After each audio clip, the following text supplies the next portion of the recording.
안녕하십니까. 한자 강사 김성훈입니다. 오늘 생활한자어로 어휘력 늘리기 동물 관련된 내용을 공부해 보겠습니다.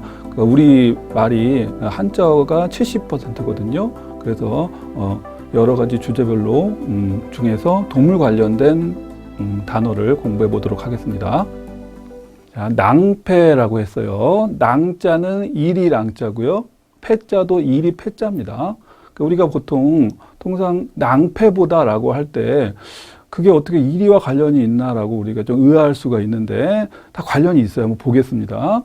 자, 우리 보통 낭패라고 했을 때 의미는 계획하거나 기대한 일이 실패하거나 어긋나서 딱 하게 된다. 우리가 낭패봤다. 뭐 시험에 실패해서 낭패봤다. 그런 말 많이 하잖아요.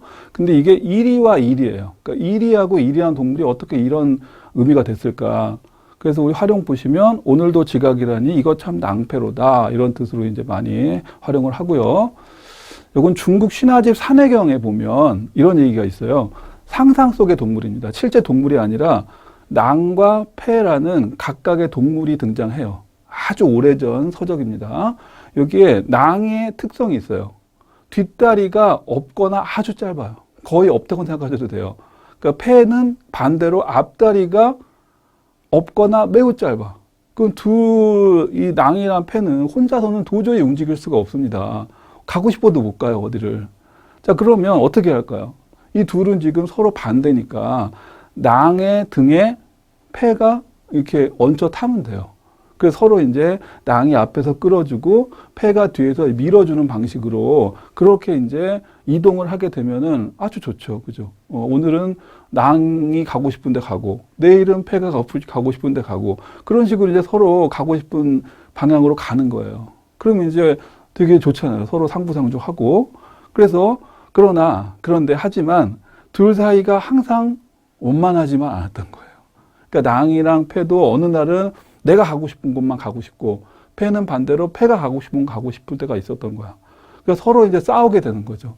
싸우게 되면은 그동안 이제 서로 사이가 좋았을 때는 아주 원만하게 이동할 수 있었는데 서로 이제 토라진 거예요. 그렇게 됐을 경우에 이제 요 그림을 잠깐 보시면 요게 이제 낭이라고 보시면 되겠고 요게 패라고 보면 되겠어요. 혼자서는 움직일 수가 없는데 여기에 등에 타는 거예요. 이렇게. 그러면 이제 움직일 수가 있겠죠. 근데 그게 이제 서로 틀어지면 이제 다시 처음으로 돌아가는 거야. 그럼 이제 걸을 수가 없는 거야. 그러니까 일이 이제 이루어지지가 않는, 이동할 수가 없게 되잖아요. 그래서 낭패라는 각각의 동물을 따서 붙여서 낭패란 말이 생겼어요. 그러니까 지금도 우리가 낭패보다 하는 말이 여기 산해경이라는 요 서적에서 비롯된 말이다라는 얘기입니다. 그러니까 낭패보다는 말이 동물과 관련된 생활 한자라는 거를 우리가 확인할 수가 있었습니다. 낭패보다 무심코 쓰는 말이지만 여기에 이런 좀 재미있는 유래가 있었던 거예요. 자, 됐죠? 자, 그 다음 또 낭자가 또 나오네요. 이번에도 일이에요. 앞에서도 일이고 지금도 일입니다.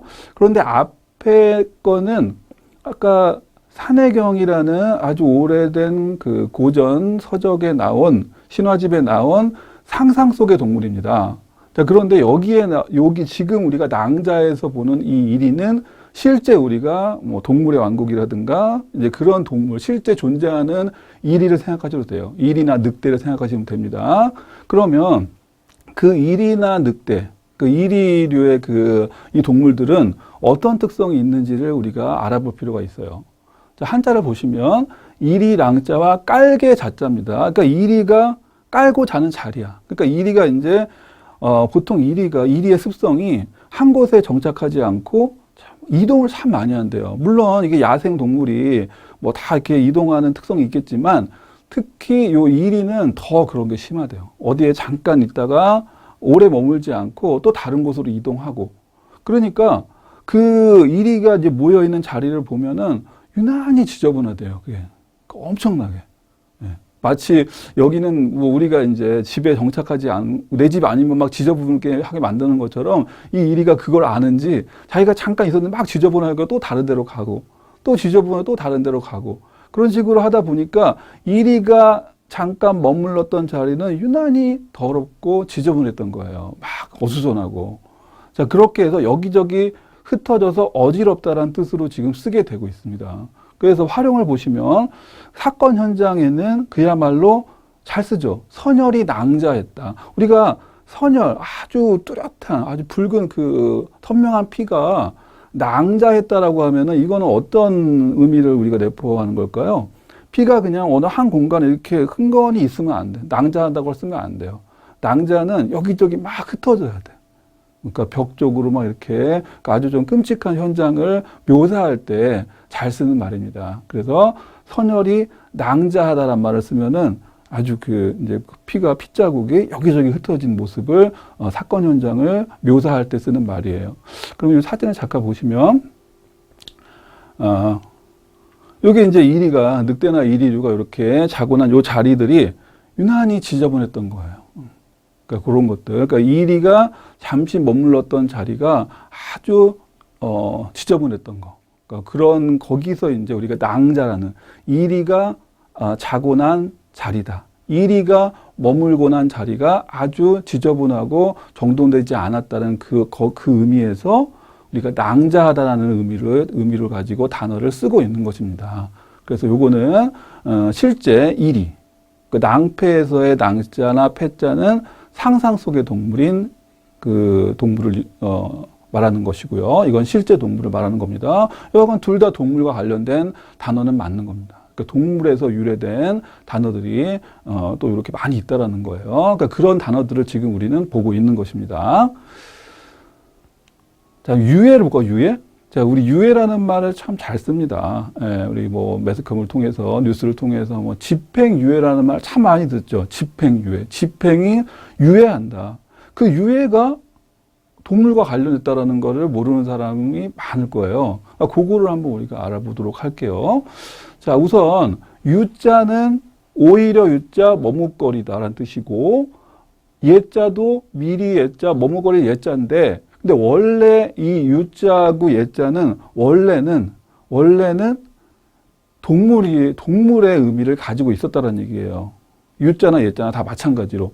그러니까 유는 어떤 동물이고 얘는 어떤 동물인지는 자, 이따가 좀 말씀드리고 자, 의미부터 볼까요? 의미. 자, 망설여서 일을 결행하지 아니한다. 그러니까 이게 우리가 알고 있는 유해의 뜻이에요. 우리 어떤 일을 망설여서 결행하지 않는 거야. 바로 일 처리를 하지 않고 자꾸 미루는 거예요. 좋은 건 아니죠. 그죠? 근데 이제 우리가 통상적으로 잘 쓰는 용어는 이제 법률 용어로 많이 씁니다. 법률 용어로. 그래서 법률 용어로 소송 행위를 하거나 소송 행위의 효력을 발생시키기 위해서 일정한 기간을 두는 또 그런 기간을 얘기하는 거예요. 그래서 활용 보시면 또 집행유예로 그칠 가능성이 매우 높다. 이게 우리가 아주 잘 쓰는 말이죠. 그러니까 집행유예라는 게 뭐예요? 그러니까 집행을 하지 않고 유예를 한다. 그러니까 집행을 하지 않고 그거를 유예시키는, 미루는 거예요. 그래서 우리가 이제 요즘에 어떤 사건을 이제 판결을 할 때, 이제 솜방망이 처벌을 한다라고 했을 때, 저거는 정말 실형이 나와서 아주 높은 벌을 받아야 됨에도 불구하고 자꾸 집행유예로 이렇게 처리되는 상황들을 많이 볼 수가 있어요. 그러니까 집행유예라는 거는 그거를 자꾸 연기시켜주고 어떻게든 봐주는 거잖아요. 예, 그런 의미로 쓰는 말인데, 그렇다면 이 유하고 예가 과연 어떤 동물인지를 한번 보도록 합시다. 이거 역시 이제 그 낭패처럼 산해경이라는 그 상상 속의 동물이에요. 실제 동물이 아니에요. 실제 존재하는 동물이 아니라 상상 속의 동물. 상상 속의 동물. 요 산해경이라는 이 고전 신화집이 참 많은 내용을 담고 있습니다. 아주 오래된 책인데 이 안에 여러 가지 그 전설이나 신화나 설화 같은 얘기들이 많아요. 거기에 이제 요 유나 예가 있다라는 어떤 동물이 있다라는 것을 언급이 돼 있다라는 얘기죠. 그러니까 여기서 유해란 말이 비롯됐다라는 겁니다. 한번 확인을 해보면 자, 유라는 동물이 있었대요. 유. 그런데 유가 어떻게 생겼는지를 제가 묘사를 해드리면 여러분이 알고 계시는 원숭이와 비슷하다고 했어요. 원숭이. 우리가 이제 동물원에서 보는 원숭이하고 비슷하게 생긴 동물이다라고 생각을 하시면 되겠습니다.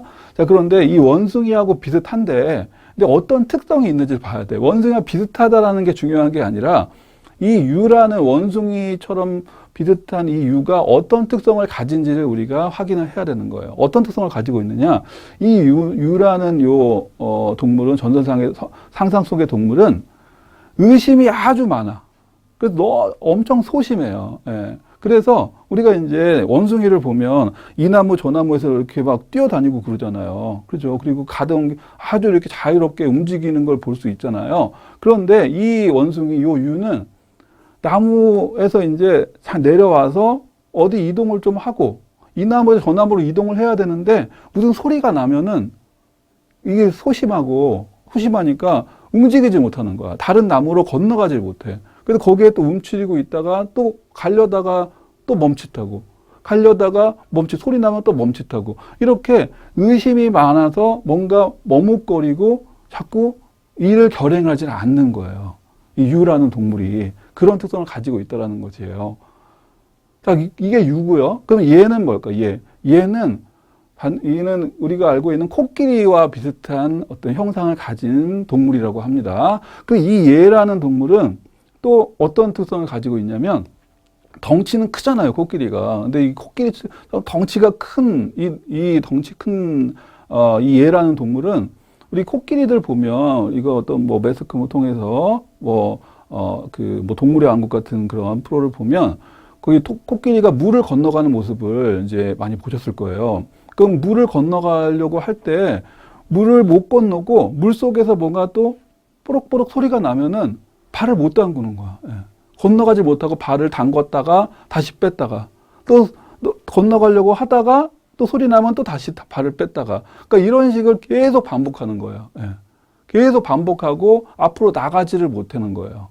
그러니까 유도 마찬가지고 얘도 마찬가지고 어떤 일을 하지 못하고 결행하지 못하고 자꾸 소심해서 자꾸 이렇게 머뭇거리는 그러니까 머뭇거리는 이 행동 유나 얘가 공통적으로 머뭇거리고 어떤 일을 하지 못하는 행동 있죠.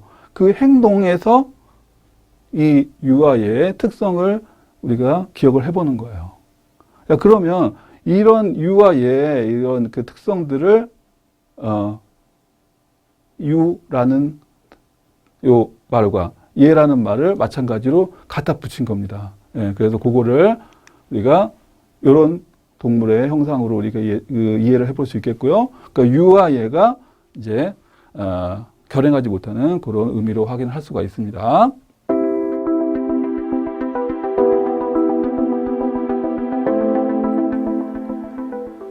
자, 생활한자어로 어휘력 늘리기 동물과 관련된 단어 3개를 보도록 하겠습니다.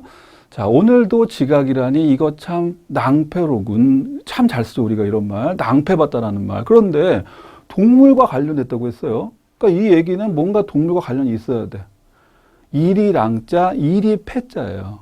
그러니까 예전에 상상 속의 동물의 이리가 등장을 합니다. 산해경이라는 책에 등장을 하는데요. 거기서 낭이라는 동물은 앞다리가 짧고 뒷다리가 짧고 그 다음에 패라는 동물은 앞다리가 아주 짧아요. 그러니까 혼자서는 도저히 걸을 수가 없는 거야. 이동을 할 수가 없어요. 그러니까 이 낭이라는 상상 속의 동물과 패라는 상상 속의 동물이 서로 힘을 합쳐야지만 같이 이동을 할 수가 있어요. 그런데 이제 서로 혼자서는 못 가지. 그래서 서로 이제 힘을 합쳐서 이동을 합니다. 자, 그런데 그렇게 사이좋게 늘 움직일 수가 있었다면 낭패란 말이 안 나왔겠죠? 늘 이제 싸울 수가 있잖아. 그래서 싸우게 되면 둘이 또 떨어지겠죠. 다시 처음으로 가는 거야. 그 낭패분. 우리가 낭패봤다는 말이 거기서 나온 거예요. 알겠죠? 그 다음에 사건 현장에는 그야말로 선열이 낭자했다. 요거는 실제로 우리가 알고 있는 이리를 얘기하는 거예요. 상상 속의 동물이 아니라 우리가 많이 본 이리나 늑대를 얘기하는데요. 이 이리나 늑대 같은 경우의 특징은 자기가 잠깐 있던 자리가 아주 지저분하대요. 그래서 그 지저분한 자리처럼 선열이 낭자했다라는 건 선열이 막 여기저기 흩어져 있다라는 거예요. 지저분하게. 한 곳에 있는 게 아니라 그런 의미를 내포하고 있는 거예요. 낭자라는 말. 그러니까 이리가 있던 자리처럼 지저분하게 선열이 낭자해 있다. 그렇게 얘기하면 되겠죠. 또 집행유예로 그칠 가능성이 매우 높다. 집행유예 많이 들어보셨죠? 유란 동물과 예란 동물이 있었어요. 이것도 상상 속의 동물인데요. 유나 예나 생김새는 유는 원숭이처럼 생겼고 예는 코끼리처럼 생겼는데 자기 할 일을 못하고 늘 머뭇거리고 소심한 성격을 가지고 있어요. 그러니까 자기가 하고 싶은 결행을 하지 못해. 그래서 이게 거기서 비롯돼서 집행을 하지 못하고 머뭇머뭇거리고 유예한다. 연기시킨다. 그런 의미로 우리가 이해할 수 있습니다. 자, 지금까지 생활언저로 어휘력 늘리기 동물과 관련된 내용 공부해 봤습니다. 감사합니다.